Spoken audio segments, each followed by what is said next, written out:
Vice President Vance says there aren't plans to send in troops. Do you have concrete indication now that there are plans to do so? Well, let's make it clear. The President of the United States essentially just declared war on a major city in his own nation. This is not normal, Margaret. This is not acceptable behavior. No, we don't have any indications of them getting ready to send troops into Chicago. In fact, I was out at Great Lakes base yesterday, Naval Training Base, and they were able to confirm that the only assistance they've been requested to provide is just office space for ICE, but that there are no barracks, no detention facilities, none of that is being requested or prepared in order to support troops into Chicago.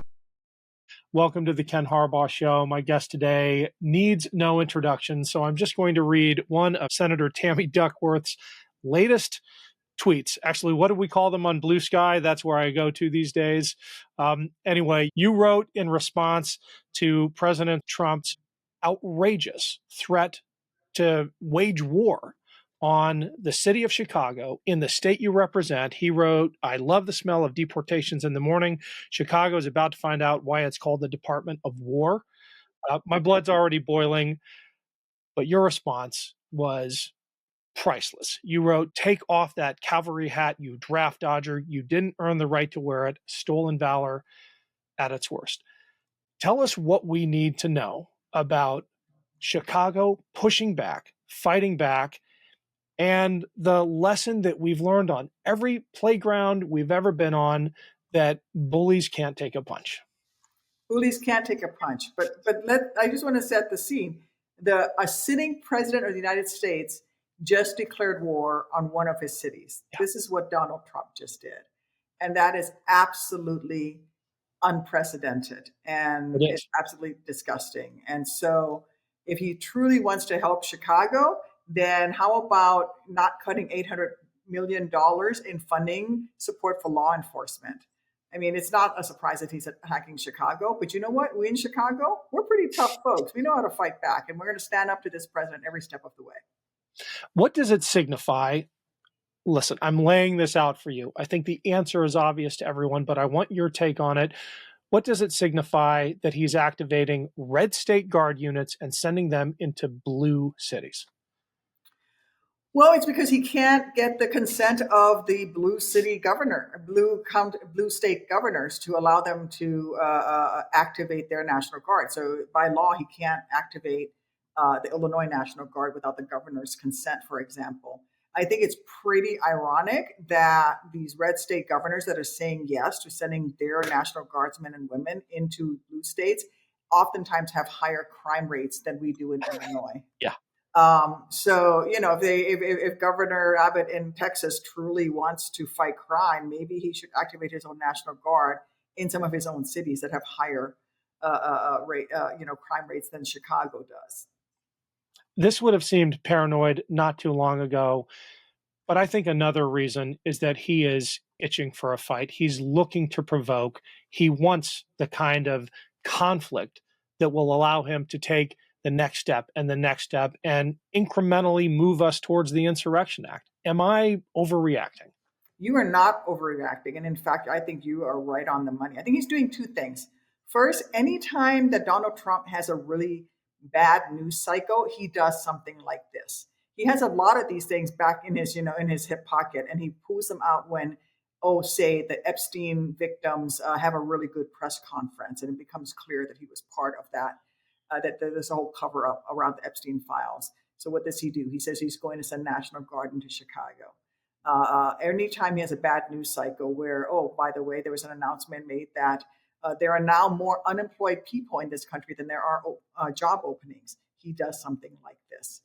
The other thing that he's doing, he's working towards basically trying to steal the next election. He's going to make it so that it becomes commonplace to see troops in camouflage uniform carrying their weapons of war on the streets of our cities, so that he can work towards November of next year and then 2 years after that. And frankly, we can't allow this to become normalized, which is what he does.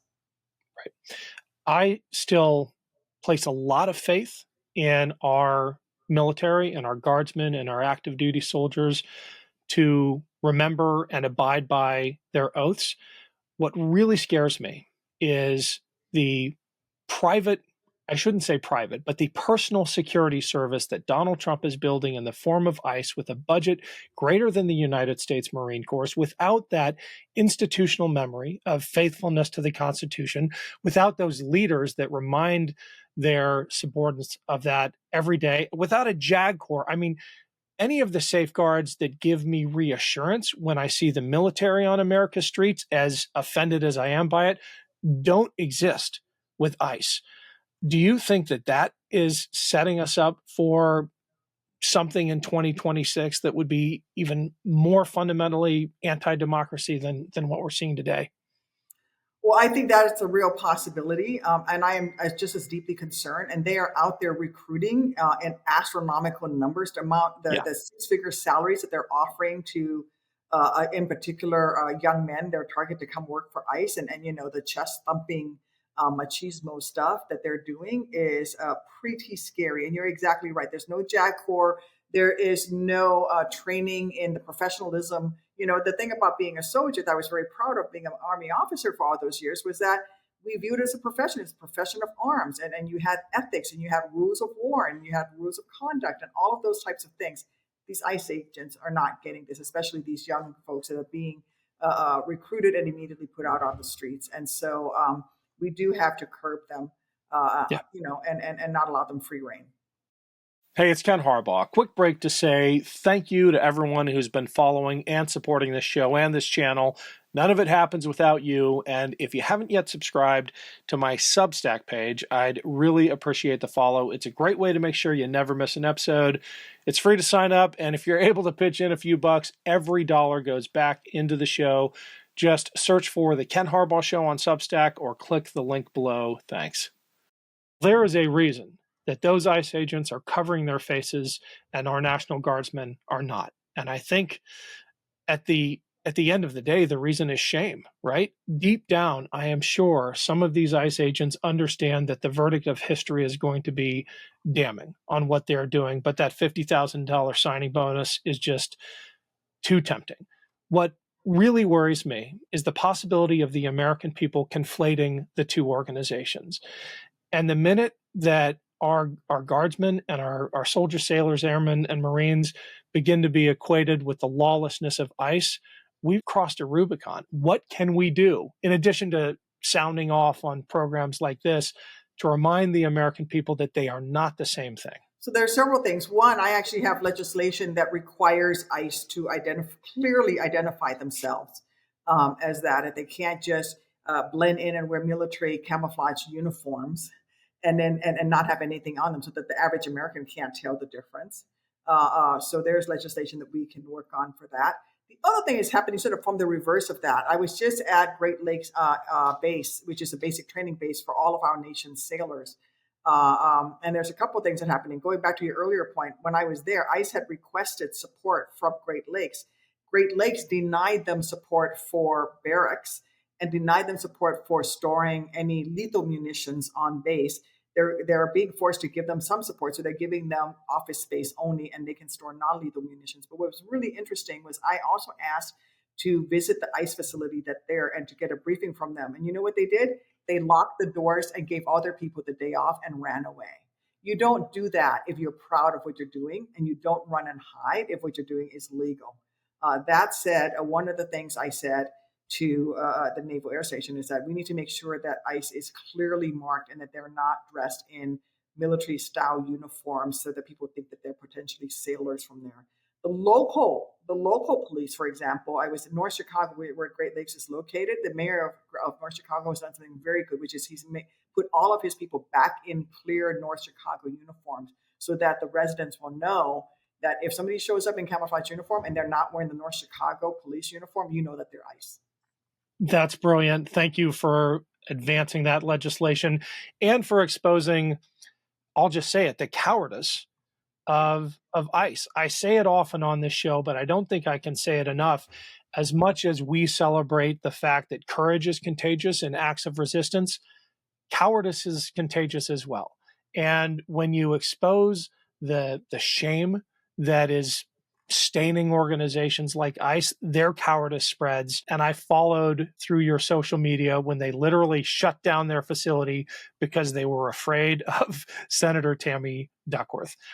Any thoughts on this idea that shame can actually work when you deploy it in the way you did? Well, I hope so. Here's the thing. I think there are many honorable people who work at ICE or have, and I wonder how many of those folks have quit, right? I wonder how many people with real moral centers, true, immigration, customs enforcement officers with true moral fiber. I wonder how many of them have quit.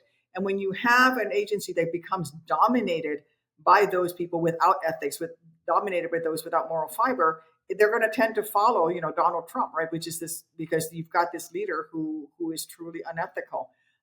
So what I say is I appeal to those members of ICE who still remain, who are those who are true patriots with real moral fiber. We have to start speaking up. You have to start resisting. But you're right. You don't run and hide if you're proud of what you're doing. Well, that kind of rot, it's almost an intentional strategy of the Trump administration when you look at who they're purging, when you look at just look at the military and who they've taken out. Pete Hegseth's very first targets were the JAGs, who might have been the conscience of that department. Now, like I said before, I still have faith in our military to do the right thing, but it is being undermined day by day by taking out the people who would push back, who would speak up, who would be the conscience of organizations like that. Well, exactly. And we have to reinforce those folks who are speaking up. And I know there are many honorable people within the military. The leadership is trying very hard, but they are absolutely under siege right now. I talk to a lot of my friends who are still in uniform. I talk to top leaders. They very much are at a place where they're just trying to preserve the institutions and resist in every way that they can. But, when you have somebody like Hegseth who has no moral center, who certainly will do anything this president wants to do to include, using the military in inappropriate ways, we the American people must stand up and resist. And this is where we have to, just as the military protects us, we also have to protect them. And we have to resist as a nation of people who love the Constitution and who won't let them get away with this. Last question, and I kind of skimmed over it at the very top of the show, but Donald Trump is rebranding, not renaming because it would take your permission, an act of Congress. He is rebranding the Department of Defense, the Department of War. It's easy to laugh at that, but even a clown with a flamethrower still has a flamethrower. Is it a signal from the so-called peace president that war is on the horizon? Oh, this is the president who was too much of a coward to go to war when he had his shot. In fact, he had 5 shots, right? And he dodged the call all 5 times. And so what does he do? He wants to use the valor of others to wrap around himself. This is a man who can't walk by an American flag without molesting it. But we can't fight him where he wants us to fight him. He wants us to fight him and get all apoplectic over him calling it the Department of War. What I need to focus people on is the fact that this will cost $2 billion. Renaming the Department of Defense will cost the taxpayers $2 billion. So we need to speak to all the people who voted for him, who thought he was going to be the president for peace, and talk about the fact that, in fact, he's pushing us towards war.